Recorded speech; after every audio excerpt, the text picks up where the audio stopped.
the brother of the British Prime Minister, Joe Johnson, has just quit as a minister and a member of Parliament. The latest blow to Boris Johnson, who's lost 4 key votes in Parliament over the last 2 days.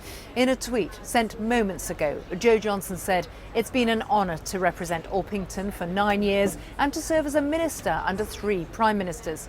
In recent weeks, I've been torn between family loyalty and the national interest. It's an unresolvable tension and time for others to take on my roles as MP and Minister."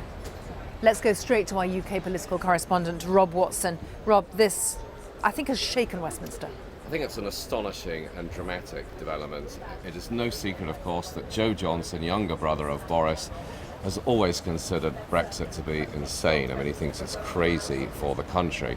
But out of family loyalty, and we know that they are a close family, he had rejoined the government to go and work with his brother. The fact that he's now quit, the fact that in the middle of a crisis, a national crisis, Boris Johnson's own brother, and you have to remember, this is a very close family, they've been through a lot together, they're not sort of distant, the siblings, to walk out is absolutely astonishing. And you can see opposition, I should say, both inside and outside the Conservative government to Boris Johnson, has picked up on it, saying, goodness gracious, if even your own brother doesn't believe in your policy and thinks you're untrustworthy, you really have a major problem on your hands. I have a feeling that within the Conservative Party you have a bit of the moderate middle in meltdown. Yes, I mean, there is definitely a sense of that. I mean, if you were to ask what is it that's triggered Joe Johnson, what we're hearing is that he was very, very fed up with this idea of the purge of the 21 colleagues, people who had been at the absolute core of the Conservative Party for these last 2, 3, in some cases 4 or 5 decades.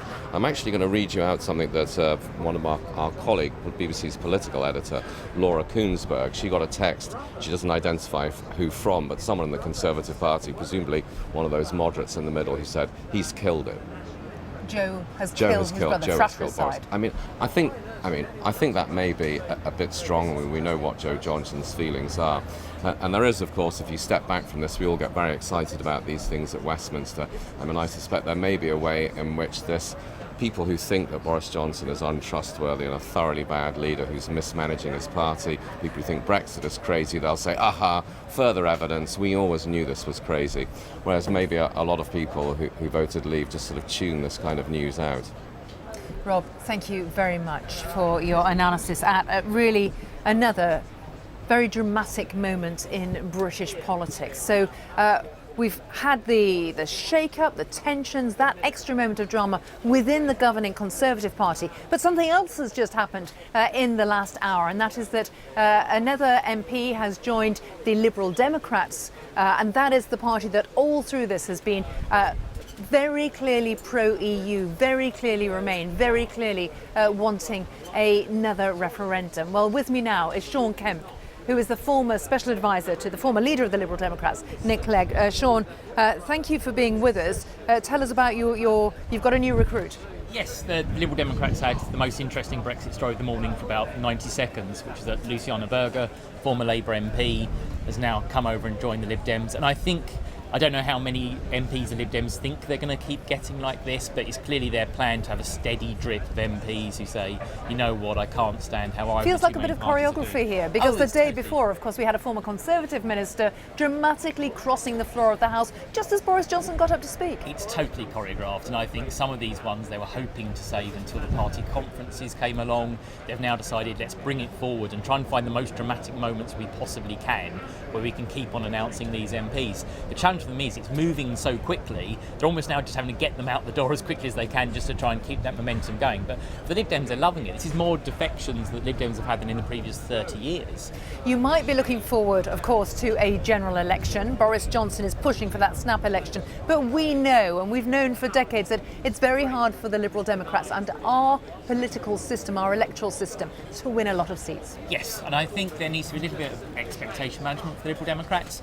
If they end up getting back to a level that is roughly where they were about 10 years ago before coalition and all the damage that caused, they should be quite happy with that, actually. I think we need to temper some of the people who might think the Liberal Democrats are going to suddenly sort of sweep through the middle. What about an electoral pact? What about the idea that the anti-Johnson forces, Labour, Liberal Democrats, SNP, You could could come do some that. I point? mean, they're currently with the SNP having a little bit of a debate about when the election should be. But if they can sort of iron all that out, I think it might be hard to have an overall national pact.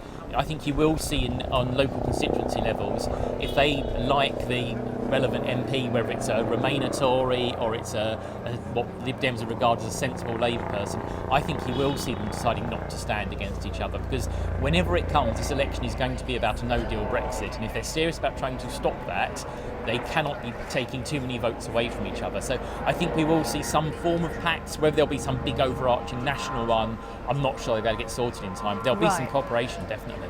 So some sort of tactical no-deal way to try to stop a no-deal Yes, and Brexit, the parties always try and do this, and Liberal Democrats always try and take advantage of this on a kind of informal level. They sort of put out websites and say, if you support this policy, you should vote for us here, here, and here.